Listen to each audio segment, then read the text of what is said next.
Hi everyone, welcome back to Digital Partners. In today's video, we are going to show you how to delete contacts and messages from Telegram. Let's get started. Open the Telegram app on your phone.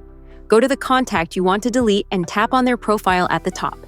Then, tap on the three dots in the top right corner and select Delete Contact. Confirm by tapping Delete again. Once you have deleted the contact, you can also remove the chat. Go back to your chat list, press and hold the conversation, and several options will appear at the top. Select the bin icon to delete the chat. You can choose to delete the chat for yourself or for both sides. I'm going to select for both sides. And that's it. Now you know how to delete contacts and messages from Telegram. We hope this tutorial was helpful. If you have any questions, feel free to drop them in the comments. Don't forget to like, subscribe, and hit the bell so you won't miss our upcoming tutorials. Thanks for watching Digital Partners, and I'll see you in the next video. Bye.